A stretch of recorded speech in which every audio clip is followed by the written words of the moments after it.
बेटा के अलावा कुछ नहीं है। अरे भैया कंफ्यूज है आप। अच्छा, तरबूजा का ब्रांड एम्बेसडर कौन है? पूरा यूनिवर्सल ब्रांड एम्बेसडर तरबूजा का कौन है? उन्होंने अभी बोला है कि मोदी जी को गाड़ देंगे, महाराष्ट्र में गाड़ देंगे। और देखिए संजय राउत कितना घटिया आदमी है। अब उनको अगर उन्हीं के भाषा में अगर हेट स्पीच के तहत मैं समझा दूं, मतलब कि उतना इंसान को नीचा नहीं गिरना चाहिए। तरबूजा के ब्रांड एम्बेसडर लायक है, वो नेता लायक नहीं है। वो खेल में जो है फेल हो गए, उसके बाद राजनीति में आए तो राजनीति में सोचे कि हम फेल होंगे, उससे बढ़िया पूरे बिहार को फेल करते हैं साथ में। तो बिहार के लोग जान गए अभी जो है पद से ये है। संजय राउत आपको रिस्पेक्टे दे रहे हैं।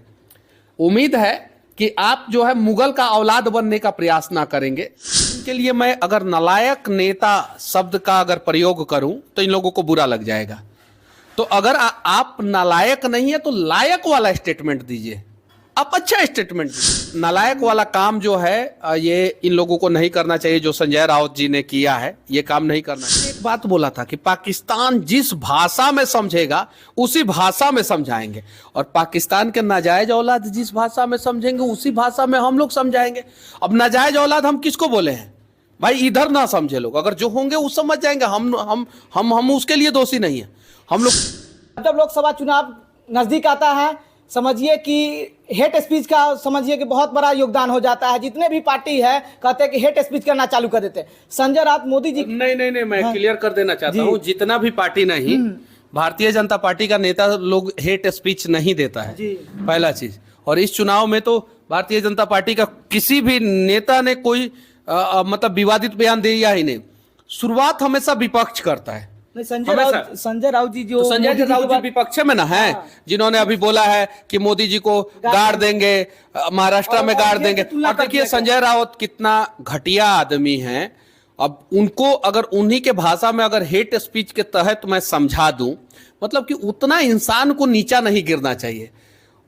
अब वो मतलब कि औरंगजेब से तुलना मोदी जी का कर रहा है, फिर गुजरातियों के बारे में भी बोल रहा है, यानी गुजरात और महाराष्ट्र को लड़ाना चाहते हैं। ये क्या है संजय राउत? मतलब कि पगला जाते हैं कभी कभी। अब इसी में मैं कह दूं कि पगला जाते हैं की जगह पे कह दूं कि पगला जाता है कभी कभी, तो वो इसी लायक है। लेकिन हमारा संस्कार ये नहीं है, हम तो उनको उसके जगह पे उनको कहेंगे। और संजय राउत आपको रिस्पेक्टे दे रहे हैं।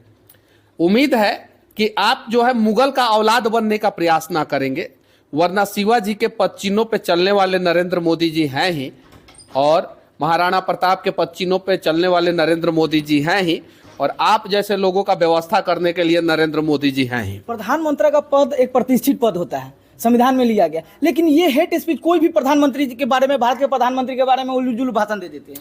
देखिए नहीं देना चाहिए। अगर प्रधानमंत्री जी का विरोध करना है तो आप तरीका से कीजिए, उसके लिए तैयार है। लेकिन अगर उल्टा सीधा ये शहजादे के पार्टी के मतलब कि अब इनके लिए मैं अगर नालायक नेता शब्द का अगर प्रयोग करूं तो इन लोगों को बुरा लग जाएगा।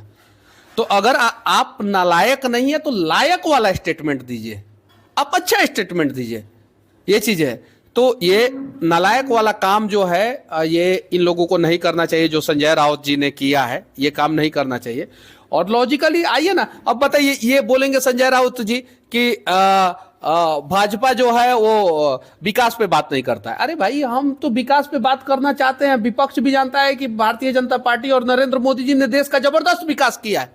ये विपक्ष को नहीं पता है क्या? ये काहे ने विकास पे आए?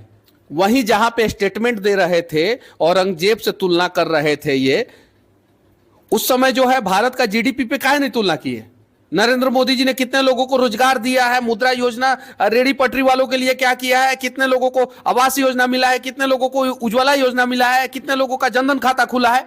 इस पे बात काहे नहीं की है संजय राउत जी? क्योंकि इनको पता है इस पे बात करेंगे तो मोदी जी जो है इन पे जो है 20 नहीं पढ़ेंगे, 20,000 पढ़े जाएंगे।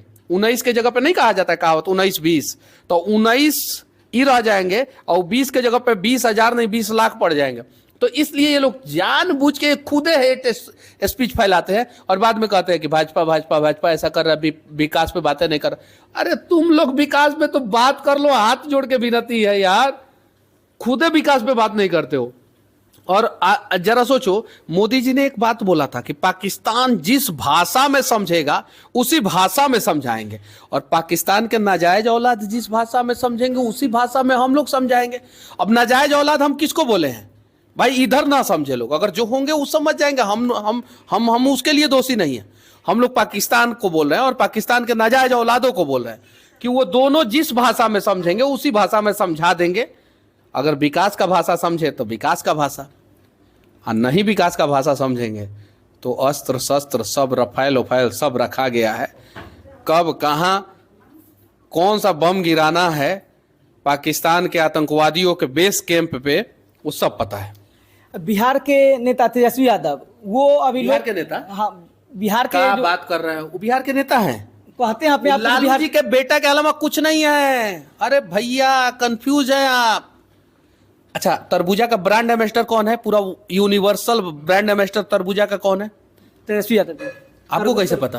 वो बोले थे अति पे बीच सभा में तरबूजा वो बोलने नहीं हमको आया था। अच्छा नहीं, वो जुबान मेरा भी नहीं, वो जुबान भी फिसल जाता है। मैं अच्छा संज्ञा दे रहा हूँ भाई।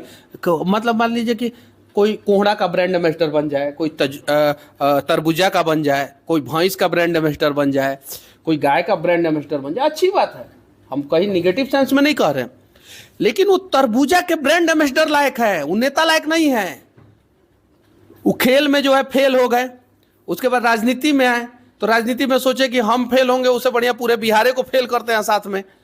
तो बिहार के लोग जान गए अभी जो है पद से ये है। वो अपने फेसबुक आईडी पे लिखे हैं कि बीजेपी संविधान, लोकतंत्र और नौकरी ये सब खतरा में डालना चाहती है। बीजेपी ने लालू परिवार को खतरे में डाल दिया है, उनके भ्रष्टाचार को सामने ला दिया है, तो उनका पूरा परिवार खतरे में है। वो पहले ही तो बताएं कि अपने पार्टियों के प्रत्याशियों का टिकट देने के समय में कितना कितना पैसा लिए हैं, पहले ही तो बता दे। सब पता चल जाएगा मोतिहारी में कितना पैसा में टिकट महागठबंधन के प्रत्याशी को मिला है, और भी सब जगहों पे कितना पैसा में टिकट महागठबंधन के प्रत्याशियों को मिला है, इसके बारे में तो बता दें। और हॉस्पिटल सुनिए ना, हॉस्पिटल बड़ी ढूंढ रहे थे कि हॉस्पिटल कहाँ है, हॉस्पिटल कहाँ है। जब स्वास्थ्य मंत्री थे और राम मंदिर का निर्माण हो रहा था तो कहना नहीं चाहिए, हॉस्पिटल की जरूरत उनको पड़ गई है। बिहार में राजू भिखारी, डिजिटल राजू भिखारी पे भी उसका भी खूब चर्चा। भिखारी होगा वो आप लोगों के लिए, हमारे लिए तो वो भाई था। ठीक है, खून का रिश्ता नहीं था लेकिन इंसानियत का रिश्ता था उसके साथ। हालांकि कभी कभी वो नाराज हो जाता था, फोन ऑन करता था, और कभी मैं कहीं रहता था फोन ऑन नहीं उठता था तो नाराज हो जाता था, लेकिन प्यार मुझसे बहुत बेहद करता था। वो बहुत ज्यादा प्यार करता था। अभी उनसे प्यार करते थे उसके लिए? नहीं, मैं ही नहीं, पूरा लोग प्यार करता था। बेतिया रेलवे स्टेशन पे अगर कोई जाता था, अगर कोई भी जाता था तो बेतिया रेलवे स्टेशन पे पर डे 10,000 के आसपास लोग आते थे, तो उसमें से 500 लोग कम से कम उसके साथ जाके फोटो खिंचवाते थे। महिला, बच्ची, बच्चा, बुजुर्ग, युवा, सब लोग जाके उसके साथ फोटो खिंचवाता था।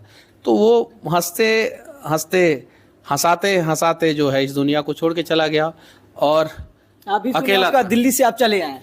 मैं सुबह, देखिए मेरा कोई पॉलिटिकल कार्यक्रम नहीं था, मेरा आज दूसरे राज्य में कार्यक्रम था, मुझे पता चला और मैं आनंद फानन में जो है मैं यहाँ पे आया, और फिर मैं सुबह मुझे पता चला, सुबह का मैं फ़्लाइट पकड़ा, पहला फ़्लाइट था सुबह का,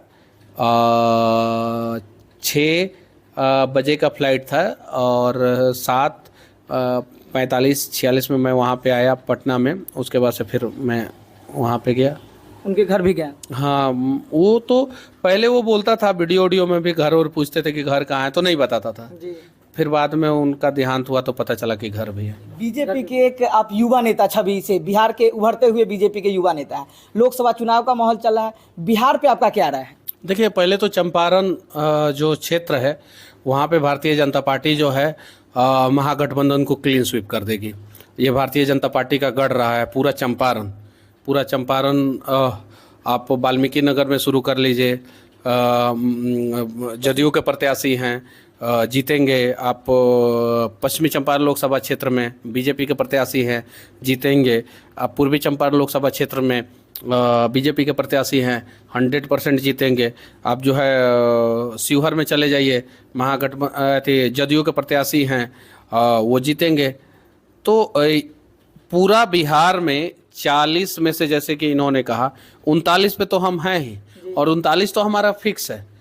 उसमें से मतलब कि मतलब कि 54 भर भी इधर उधर नहीं जाने वाला है, ठीक है। वो प्लस हम 39 प्लस करेंगे, और हम 400 पार कैसे कहते हैं? देखिए, हम तमिलनाडु में प्लस में जा रहे हैं, हम तमिलनाडु में 15 प्लस सीट जीत रहे हैं कम से कम। हम केरल में जा रहे हैं प्लस में, हम तेलंगाना और आंध्र प्रदेश में जा रहे हैं प्लस में, हम बंगाल में जो है 15 सीट प्लस जा रहे हैं मिनिमम, पिछली बार से 15 सीट प्लस मिनिमम हम जा रहे हैं।